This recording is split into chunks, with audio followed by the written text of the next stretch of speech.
नमस्कार दोस्तों, welcome to my YouTube channel exam Adhyayan. अभी अध्ययन के भास्कर का एडिटोरियल है। इस संपादकीय में कृषि के क्षेत्र में हमारी कमजोरी दूर करनी होगी। अमेरिकी वाणिज्य मंत्री ने कहा है कि भारत 140 करोड़ यानी 1.40 अरब लोगों वाला देश है, लेकिन हमसे मक्का नहीं खरीदता। या तो हमारा मक्का खरीदे या दुनिया के सबसे बड़े ग्राहक से व्यापार करना भूल जाए। यह सच है कि टैरिफ पर यूएस से खराब संबंध का प्रमुख कारण मक्का, सोयाबीन और दुग्ध जैसे कृषि उत्पाद हैं, जिनके आने पर भारत के किसानों की स्थिति और खराब होती। लेकिन देश की कृषि इतनी कमजोर क्यों है? G20 देशों में सबसे ज्यादा रोजगार का बोझ ढोने वाला कृषि क्षेत्र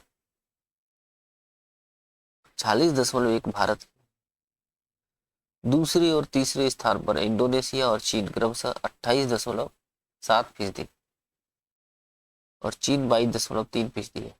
इन दोनों की कृषि का जीडीपी में क्रमशः 7 और 12% है, लेकिन दोनों देशों के मैन्युफैक्चरिंग सेक्टर का जीडीपी में 40 से 42% योगदान है। वही कारक जिससे प्रति व्यक्ति आय में दोनों देश भारत से लगभग 2 और 5 गुना ज्यादा है। दोनों देशों में जो लोग कृषि में लगे हैं, वे अपने कृषि उत्पादों को उच्च वैल्यू देने के उपक्रम जैसे फ्रूट की जगह जूस, गेहूं की जगह आटा, मैदा, सूजी ये करते हैं। कृषि या डेयरी उत्पादों का संगठित क्षेत्र में तकनीकी प्रयोग कर लाभ बढ़ाना और सूक्ष्म और लघु उद्योग को कृषि के साथ सहायक या प्रमुख आजीविका का स्रोत बनाना इनकी आर्थिक स्थिति को मजबूती देता है। भारत को समस्या समझना जरूरी है। यानी सीधी सी है कि जो प्राइमरी प्रोडक्ट्स है उसको सेकेंडरी प्रोडक्ट्स में बनाना, मूल्य वर्धन करना है, तभी उसकी कीमत बढ़ेगी। जैसे गेहूं मान लो 20 रुपए किलो, तो आटा ऑटोमेटिकली कितना 30-35 रुपए किलो चला जाता है, तो उसकी कीमत में अपने आप बढ़ोतरी हो जाती है। यही काम चीन और इंडोनेशिया का है। इसी कारण उनकी जीडीपी इंडोनेशिया की दुगनी और चाइना की जीडीपी भारत से 5 गुना ज्यादा, मतलब प्रति व्यक्ति आय सॉरी। अपना पड़ोस सुधारने और जीडीपी में भी दो टाइप की होती है, एक नॉमिनल जीडीपी और वास्तविक जीडीपी। नॉमिनल जीडीपी में इसको छदम जीडीपी कहते हैं, जो कि भारत की जीडीपी विश्व की चौथी अर्थव्यवस्था है जीडीपी के मामले में।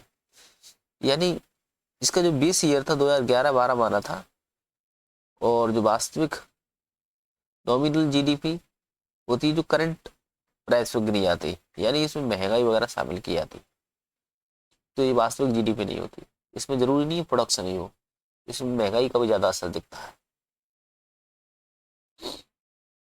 अपना पड़ोस सुधारे बिना हम क्षेत्र के लीडर नहीं हो सकते। राजदीप सरदेसाई वरिष्ठ पत्रकार हैं, ये लिखते हैं 2014 में प्रधानमंत्री मोदी द्वारा विदेश नीति की दिशा में उठाया पहला कदम एक कूटनीतिक और रणनीतिक मास्टर स्ट्रोक था। दक्षिण एशियाई नेताओं को अपने शपथ ग्रहण समारोह में बुलाना। इसने संकेत दिया था कि भारत क्षेत्रीय एकजुटता में केंद्र के तौर पर अपना काम करना चाहता है। लेकिन आज 11 साल बाद सार्क के पुनरुद्धार की उम्मीदें धूमिल हो चुकी हैं। आंतरिक राजनीतिक, राष्ट्रवादी उन्माद, आर्थिक संकट, आपसी वैमनस्य के दृश्य उभर आए हैं। नेबरहुड फर्स्ट का नारा तार तार हो गया है। नेपाल की हिंसक प्रदर्शनों का ताजा उदाहरण ही ले लें। 2015 में नया संविधान लागू होने से अब तक नेपाल में 9 सरकारें बन चुकी हैं। 10वीं अंतरिम सरकार सुशीला कार्की के नेतृत्व में बनी है। गरीबी, बेरोजगारी, भ्रष्टाचार, कुप्रशासन के चलते नेपाल का जन आक्रोश ज्वालामुखी जैसा बन गया और फूट पड़ा। भूटान के बाद नेपाल ही वह दूसरा देश था जहां प्रधानमंत्री के तौर पर मोदी ने दौरा किया। पशुपतिनाथ मंदिर में प्रधानमंत्री की पूजा अर्चना की तस्वीरें वायरल हुई। इसी दोनों देशों के बीच सांस्कृतिक रिश्तों को फिर से खोजने की चाहत रखने वाले हिंदुत्व केंद्रित नेतृत्व के तौर पर देखा गया, लेकिन यथार्थ के सामने यह टिक नहीं पाया। 2015-16 में नेपाल भारत सीमा पर 5 महीने तक हुई अनौपचारिक नाकेबंदी को नेपाल के कई लोगों ने भारत द्वारा नेपाल पर अपनी शर्त थोपने की कोशिश बताया। इससे संबंधों में इतनी खटास आ गई कि नेपाल ने सीमा पार तक के क्षेत्र पर दावेदारी जताने की हिमाकत कर दी। ये बताता है कि नेपाल की राजनेता समय समय पर आपसी सहमति बनाने के लिए भारतीय विरोधी राजनीति को हवा देते रहते हैं। नेपाल की जेएनजी क्रांति बांग्लादेश जैसी है। नेपाल में सोशल मीडिया प्रतिबंधों ने युवाओं को उकसाया जो बांग्लादेश में छात्रों का कोटा नीति से नाराज थे। नेपाल की तरह बांग्लादेश में भी भाई भतीजावाद, भ्रष्टाचार के खिलाफ पनपा असंतोष कुलीन विरोधी और व्यवस्था विरोधी आंदोलन में बदल गया था। उस समय भी सरकार हैरानी थी क्योंकि उसने हसीना की हुकूमत में खासी राजनीतिक पूंजी का निवेश किया था। बांग्लादेश में कट्टरपंथी ताकतों का उदय हुआ जो भारत विरोधी और हिंदू विरोधी थी, लेकिन जिस सरकार पर उसके आलोचक हिंदू बहुसंख्यकवाद को बढ़ावा देने का आरोप लगाते रहे, वो भला कैसे बांग्लादेश से कहते हैं कि वहां धर्मनिरपेक्ष मूल्य बहाल हो, अल्पसंख्यकों की रक्षा की जाए।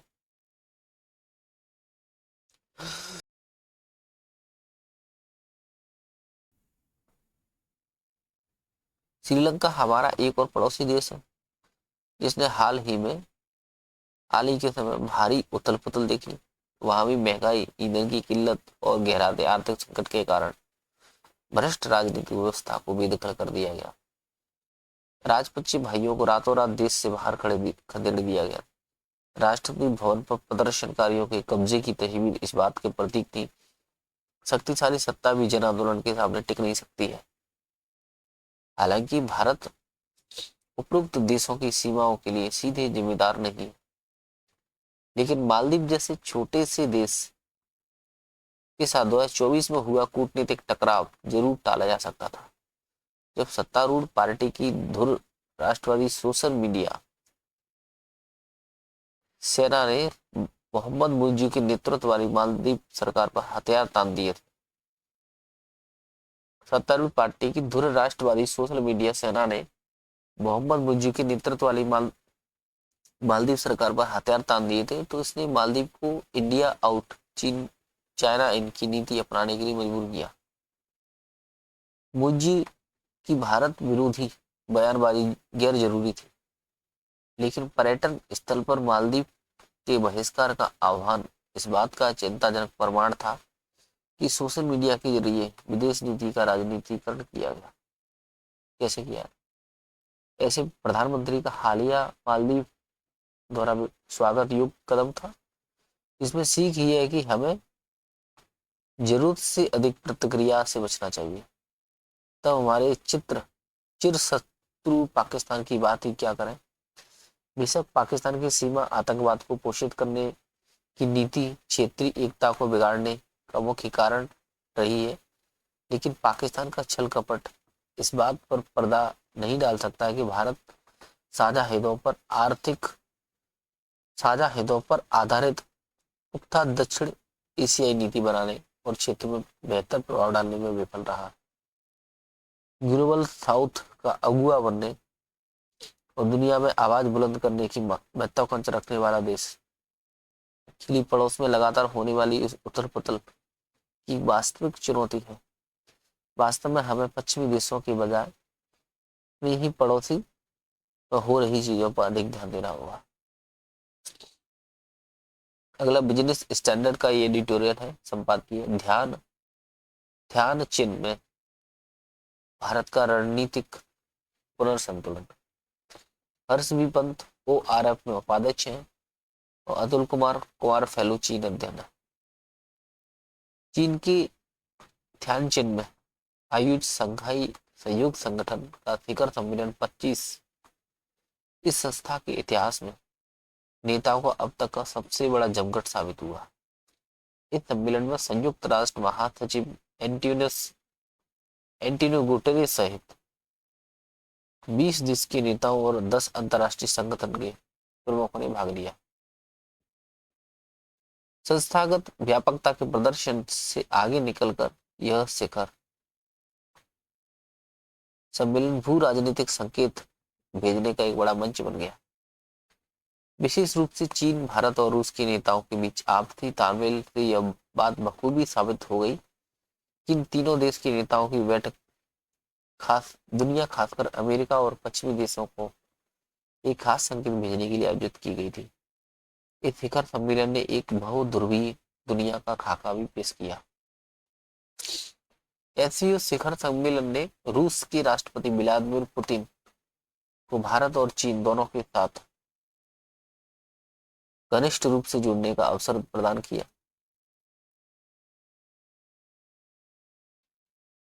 एससीओ शिखर सम्मेलन ने रूस के राष्ट्रपति व्लादिमीर पुतिन को भारत और चीन दोनों के साथ घनिष्ठ रूप से जुड़ने का अवसर प्रदान किया।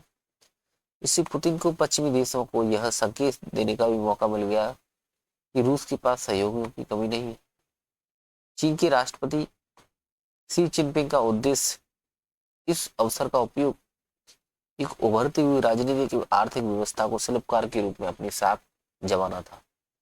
हालांकि भारतीय प्रधानमंत्री मोदी ने इस सम्मेलन में एक खासा और सोच समझा संदेश दिया कि भारत की विदेश नीति दुनिया की प्रमुख शक्तियों के साथ अपने रणनीतिक संबंधों को नए सिरे से संतुलित कर रही है और भारत एक केंद्रीय भूमिका में पहुंचने की कोशिश कर रहा है। कुल मिलाकर भारत कई देशों के साथ अपने संबंध लंबे समय से अपने घोषित सिद्धांतों को व्यवहार में ला रहा है और स्वयं को तेजी से बहुध्रुवीय प्रणाली में एक अहम किरदार के रूप में स्थापित कर रहा है। रणनीतिक लाभ शीत युद्ध की समाप्ति के बाद भारतीय विदेश नीति सामान्य रूप से पश्चिम और विशेष रूप से अमेरिका के साथ संबंधों को मजबूत करने का प्रयास कर रही है।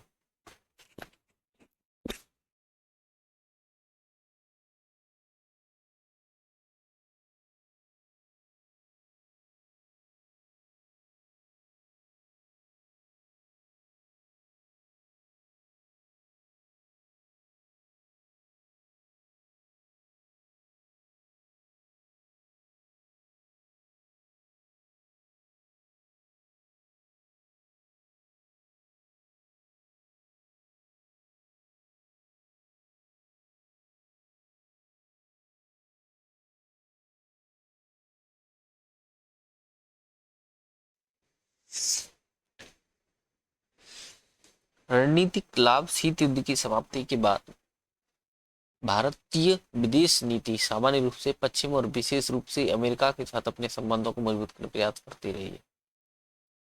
उदाहरण के लिए भारत ने C-17 और C-130 सामरिक एयरलिफ्ट विमान P-8 I maritime patrol plane Chinook Apache और MH-60R हेलीकॉप्टर F-404-414 इंजन और MQ ड्रोन सहित उन्नत अमेरिकी रक्षा साजो सामान खरीदे। वर्ष 2000 से 2024 के बीच कुल मिलाकर भारत ने अमेरिका से 24 अरब डॉलर के रक्षा साजो सामान खरीदे हैं। अमेरिका से रक्षा साजो सामान खरीदने में तेजी के बीच रूस के प्रभाव उल्लेखनीय गिरावट हुई है। भारत के हथियारों के आयात में रूस की हिस्सेदारी 2009 से 13 के दौरान 70% थी, जो पिछले 5 वर्षों में घटकर केवल 36% रह गई है। अमेरिका की ओर भारत का झुकाव और रक्षा एवं आर्थिक मामलों में विभिन्न देशों के साथ उनकी साझेदारी ने चीन की चिंता बढ़ा दी। शीत युद्ध के दौरान चीन असल में अमेरिका और रूस के साथ अपने द्विपक्षीय संबंधों को मजबूत बनाने का प्रयास करता रहा था। अब चीन के पर्यवेक्षकों को इस बात की चिंता सताने लगी कि भारत भी उसी की तरह रणनीतिक बन सकता है उन्हें लग रहा है कि भारत की सामरिक स्वायत्तता अमेरिका के साथ इसकी नजदीकी बढ़ा रही है। दोनों देशों के बीच रक्षा खरीद और आर्थिक सहयोग इस बात का पक्का सबूत है। हालांकि अमेरिकी राष्ट्रपति डोनाल्ड ट्रंप द्वारा भारत से निर्यात पर 50% शुल्क लगाने के बाद ये दोनों देशों के बीच संबंध कमजोर हुए हैं। इस पृष्ठभूमि के बीच भारत और चीन ने 2024 में कजान में हुए शिखर सम्मेलन के बाद सावधानी पूर्वक कदम बढ़ाते हुए सुलह के प्रयास तेज कर दिए और ध्यान चीन में दोनों देशों के नेताओं के बीच द्विपक्षीय बैठकों के दोनों पक्षों ने आपसी संबंधों में स्थिरता, सीमा पर शांति बहाल करने की स्पष्ट इच्छा जताई। जिनपिंग ने मजबूत संवाद और विस्तारित और आदान प्रदान और बहुपक्षीय सहयोग पर जोर दिया। इसके पीछे उनका मकसद द्विपक्षीय संबंधों को 2020 में गलवान में हुई झड़प से पूर्व की स्थिति में वापस लाना था। 7 साल बाद चीन पहुंचे प्रधानमंत्री ने व्यापक संबंधों के समुचित विकास के लिए सीमा की पर शांति की बहाल के लिए आवश्यक बताया। उन्होंने ये भी सुनिश्चित किया कि आतंकवाद से लड़ाई एससीओ में केंद्र में रहे। इसका नतीजा भी निकला कि ध्यानचंद घोषणा पत्र में पहलगाम में आतंकी हमले की स्पष्ट और जोरदार निंदा की गई थी। ढांचागत बनाम रणनीतिक त्रिकोणीय एससीओ शिखर सम्मेलन में भारत और चीन के बीच सुधरते संबंधों को दिखाने के भरपूर प्रयासों के बावजूद कई मसलों पर गतिरोध बना हुआ है। दोनों तरफ से लगभग 60,000 सैनिक अभी भी वास्तविक नियंत्रण रेखा के आमने सामने हैं। ध्यानचंद में सेना हटाने और सीमा परिसीमन के लिए कोई ठोस कार्य योजना पेश नहीं की गई। पाकिस्तान, तिब्बत और ताइवान पर विवाद बने हुए हैं। केवल कूटनीति गहरे रणनीतिक दरारों पर पर्दा नहीं डाल सकती है।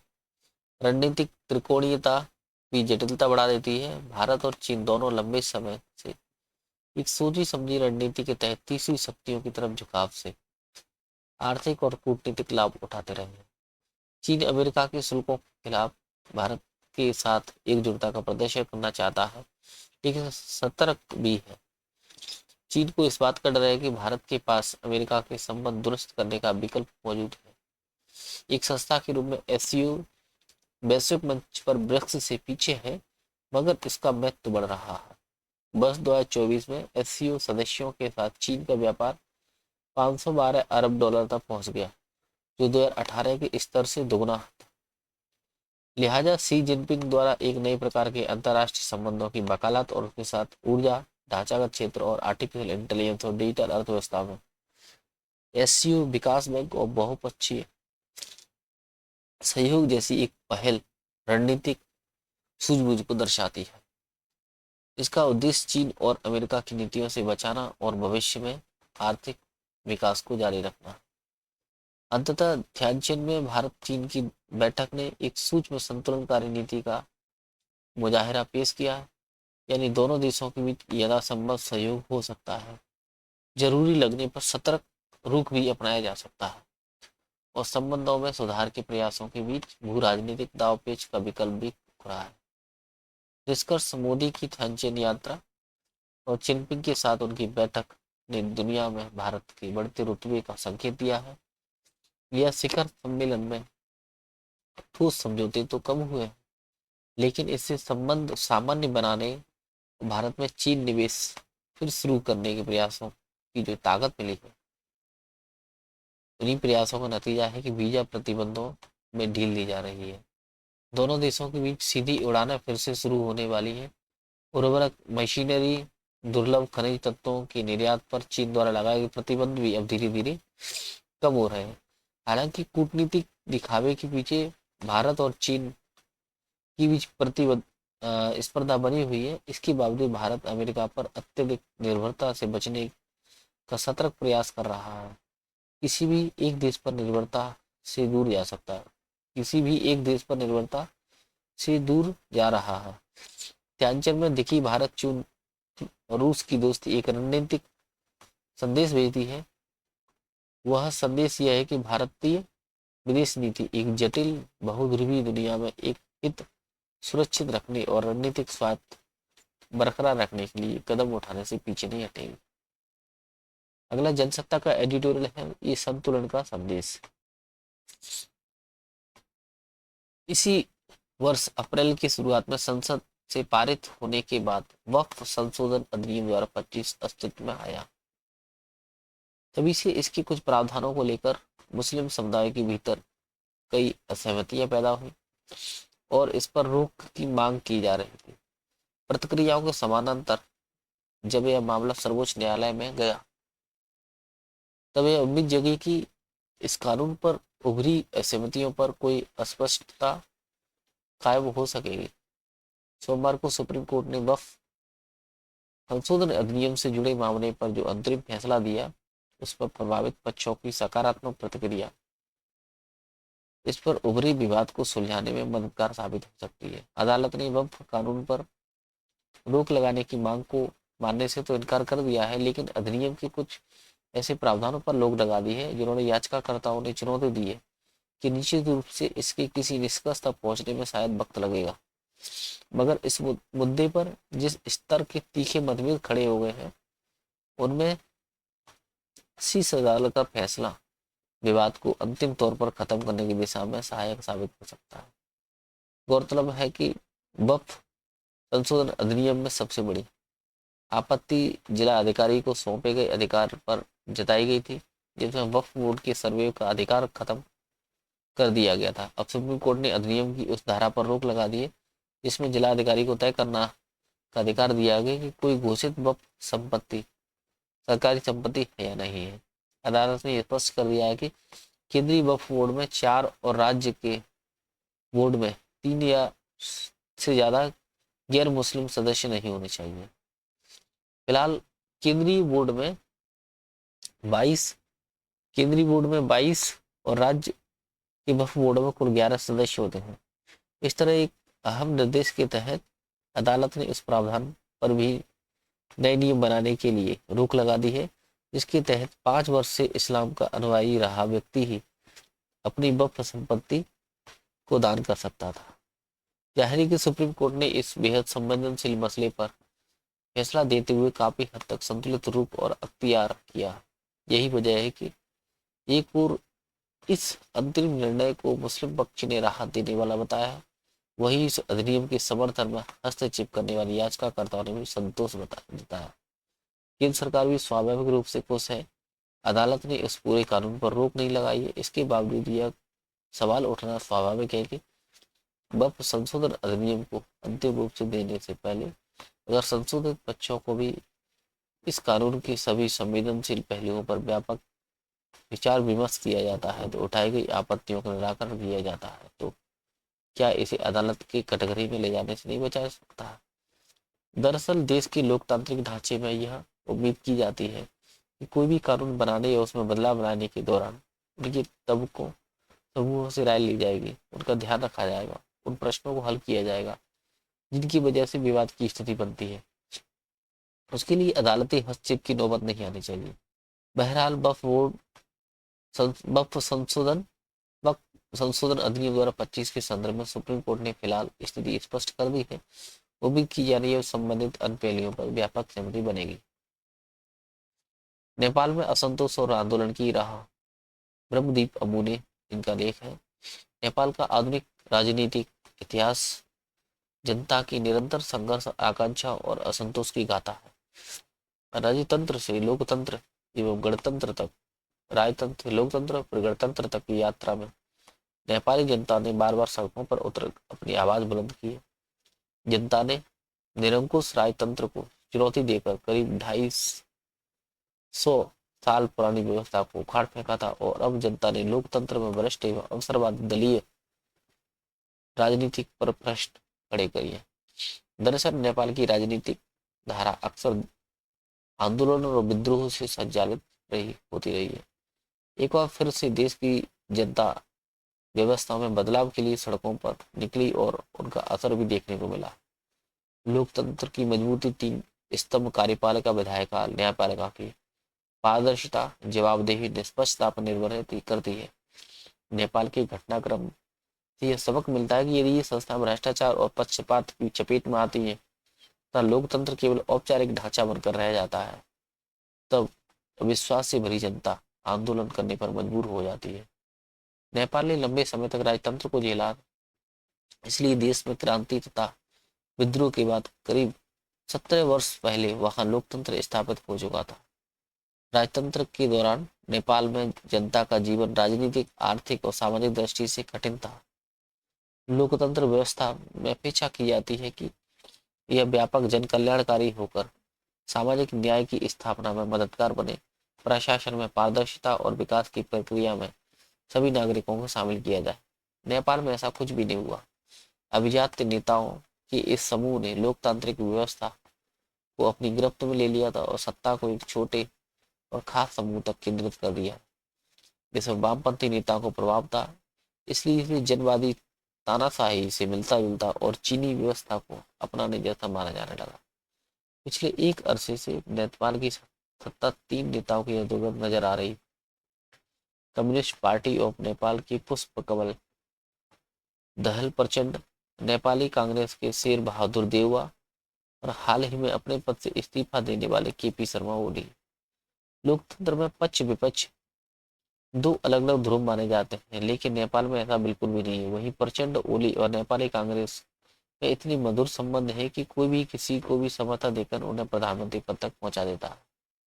नेपाल में लोकतंत्र को चुनावी प्रक्रिया तक सीमित करने से जनता में असंतोष पनपा और विकराल रूप में सामने आया। लोकतंत्र से लोगों को उम्मीद थी कि विकास, समानता और सामाजिक न्याय और शासन प्रशासन में पारदर्शिता सुनिश्चित होगी, मगर बहुदलीय लोकतंत्र के बावजूद जनता की उम्मीदें पूरी नहीं हुई। राजनीतिक दल भ्रष्टाचार और सत्ता की होड़ में उलझे रहे और जनजीवन में अपेक्षित सुधार नहीं हुआ। नतीजतन लोकतंत्र पर से जनता का विश्वास डगमगाने लगा। नेपाल में युवाओं का आंदोलन केवल असंतोष का प्रतीक नहीं, बल्कि शासन, विकास और लोकतांत्रिक संस्थाओं की विफलता का सवाल खड़ा करता है। नेपाल की लगभग आधी आबादी युवा है, मगर पर्याप्त रोजगार अवसरों का अभाव है। लाखों युवा भारत और अन्य देशों में पलायन करने को मजबूर हो गए। नेपाल में वर्ष 2015 में संविधान लागू होने के बावजूद मधेसी, जनजातीय और दलित समुदायों के युवाओं को प्रतिनिधित्व तथा समानता के अवसर नहीं मिल पाए। संघीय ढांचा और अपेक्षित स्तर पर सेवा और न्याय नहीं दे पाए। शिक्षा और अवसरों की असमानता भी युवाओं के आक्रोश का कारण बनी। इससे यह धारणा बनी कि नया संविधान भी उनकी आकांक्षाओं को पूरा करने में विफल रहा है। ऐसे में युवाओं को सड़क पर उतरना अस्थिरता, बेरोजगारी और सामाजिक असमानता और कमजोर लोकतांत्रिक संस्थाओं की देन है। राजतंत्र पर वास्तविक विकल्प सहभागी लोकतंत्र है। सहभागी लोकतंत्र में जनता, शासन और नीतिगत निर्णयों की हर प्रक्रिया में सक्रिय भागीदारी होती है। नेपाल के अपदस्थ प्रधानमंत्री केपी शर्मा ओली की राजनीति में कई ऐसे पहलू दिखते हैं जिनसे यह कहा जाने लगा कि उन्होंने चीन की एक दलीय शासन प्रणाली शैली अपनाकर के जनता और संवैधानिक संस्थाओं पर दबाव बनाने का प्रयास किया। ओली ने प्रधानमंत्री रहते हुए सत्ता पर अपने हाथों में केंद्र करने की कोशिश की, संसद को दरकिनार करना, संवैधानिक संस्थाओं पर प्रभाव जमाना और विपक्ष को कमजोर करना उनकी रणनीति का हिस्सा रहा। यह चीन की कम्युनिस्ट पार्टी जैसी केंद्रीय व्यवस्था से मेल खाता है। उन्होंने संगठन पर पकड़ मजबूत कर एक व्यक्ति प्रधान नेतृत्व स्थापित करने की कोशिश करता है। ओली सरकार के दौर में अभिव्यक्ति की स्वतंत्रता और मीडिया की आलोचना को लेकर भी कई सवाल उठेंगे। ओली की राजनीति में लोकतांत्रिक सहमति और संस्थागत संतुलन से ज्यादा सत्ता केंद्रीकरण और असहमति दमन की प्रवृत्ति दिखती है, जिससे लोगों में हताशा बढ़ी और व्यवस्था के खिलाफ हो गए। नेपाल में एक बड़ी समस्या राजनीतिक अस्थिरता की रही है। वहां लोकतंत्र आने के बाद गठबंधन सरकारों का दौर शुरू हुआ और जो निरंतर जारी रहा। सरकारें बार बार गिरती रही, ऐसी विकृतियां उत्पन्न हुई। सत्ता, संघर्ष और अवसरवाद ने लोकतंत्र की विशेषता को गहरा आघात पहुंचाया। देश के प्रमुख राजनीतिक नेता विचारधारा या जनहित को दरकिनार करते रहे, व्यक्तिगत लाभ और सत्ता साझेदारी पर केंद्रित हो गए। नेतृत्व पर गिने चुने वरिष्ठ नेताओं का वर्चस्व कायम हो गया और युवा या नई पीढ़ी के नेताओं को उभरने का अवसर ही नहीं मिल पाया। शिक्षा, स्वास्थ्य और रोजगार और सामाजिक न्याय जैसे मुद्दों पर ठोस नीतियां बनाने पर ध्यान नहीं दिया गया था। लोगों का गुस्सा व्यवस्थाओं पर से भरोसा टूटने के उभार के कारण सामने आया और इसमें न्यायपालिका पर अविश्वास ने आग में घी डालने का काम किया। दक्षिण एशिया में लोकतंत्र पर जनता का विश्वास कमजोर होना गंभीर और बहुआयामी संकट है। म्यांमार, श्रीलंका और बांग्लादेश के बाद नेपाल में जनता का हिंसक विद्रोह समूचे क्षेत्र में चुनौतियां बढ़ा रहा है। पाकिस्तान में पहले ही सेना का प्रभुत्व ज्यादा दिखता है। दूसरी ओर इस क्षेत्र में देशों की व्यवस्था भ्रष्टाचार, सत्ता और केंद्रीकरण और अवसरवाद से प्रभावित रही है। इससे गरीबों और असमानता की खाई गहरी हो रही। जनता में निराशा बढ़ने से विरोध या हिंसक प्रदर्शन भी जोर पकड़ रहे हैं। इससे दक्षिण एशिया के लिए भू राजनीतिक चुनौतियां भी बढ़ गई हैं। नेपाल में स्थिरता लाने तथा समूचे दक्षिण एशिया में शांति कायम रखने के लिए भारत की भूमिका बेहद महत्वपूर्ण हो जाती है। भारत को पड़ोसी देशों में लोकतांत्रिक संस्थाओं को मजबूत रखने और संवैधानिक और चुनावी सुधार में सहयोग देने और आर्थिक और विकास परियोजनाओं के माध्यम से नागरिकों की अपेक्षाओं को पूरा करने का प्रयास जारी रखने में सीमा सुरक्षा और कूटनीतिक संतुलन को बनाए रखने के लिए आवश्यक है कि भारत पर पड़ोसी देशों की जनता का भरोसा बनाए रखने और कूटनीतिक संबंधों को मजबूत करने का प्रयास किया जाए। इस तरह भारतीय क्षेत्रीय स्थिरता संतुलन करते हुए रणनीतिक और आर्थिक हितों की रक्षा कर सकता है। अगला हिंदुस्तान का है, वापस उदाते संबंधी है जो कि अभी पढ़ा था एक एडिटोरियल में। सर्वोच्च न्यायालय वक्फ संशोधन अधिनियम द्वारा 25 पर रोक लगाने से इनकार करते हुए दिशा निर्देश जारी किए हैं और की प्रशंसा होनी चाहिए। इस अधिनियम की विरोधी जहां इससे पूरी तरह से खत्म करना चाहते थे, वही इसके समर्थक इसके बचाव में डटे थे। वक्फ सुधार की इस कोशिश पर खतरा की बादल मंडरा रहे थे। पहली बात तो यह थी कि सर्वोच्च न्यायालय ने इस संशोधन अधिनियम को पूरी तरह से गलत नहीं ठहराया। मतलब अधिनियम नए निर्देशों के साथ देश में लागू किया जा सकता है। दूसरी बात की आशंका जताई जा रही कि वक्फ बोर्ड में गैर मुस्लिमों का वर्चस्व हो जाएगा। सर्वोच्च न्यायालय ने इसका उपाय कर दिया है। सर्वोच्च न्यायालय ने निर्देशित किया कि केंद्रीय सलाहकार निकाय में 4 से अधिक गैर मुस्लिम नहीं होंगे और राज्य वक्फ के बोर्डों में 3 से अधिक गैर मुस्लिम सदस्य नहीं होने चाहिए। न्यायालय ने अधिनियम में 2 कदम आगे बढ़कर यह साफ कर दिया है कि वक्फ बोर्डों का मुख्य कार्यकारी अधिकारी मुस्लिम ही होना चाहिए और सुनिश्चित होगा कि वक्फ बोर्डों में मुस्लिम की आवाजाही का ही प्रभुत्व रहेगा। तीसरी महत्वपूर्ण बात यह कि सर्वोच्च न्यायालय वक्फ बोर्ड के जो संबंधी फैसले के मामले में जिला अधिकारी की शक्तियों में कटौती कर दी जाएगी। इससे वक्फ बोर्ड की ताकत बढ़ी है। और चौथी बात यह भी है कि अब जरूरी नहीं है कि 5 वर्ष से मुस्लिम रहा व्यक्ति ही वक्फ कर सकता है। इस विवादास्पद प्रावधान को न्यायालय ने किनारे कर दिया है।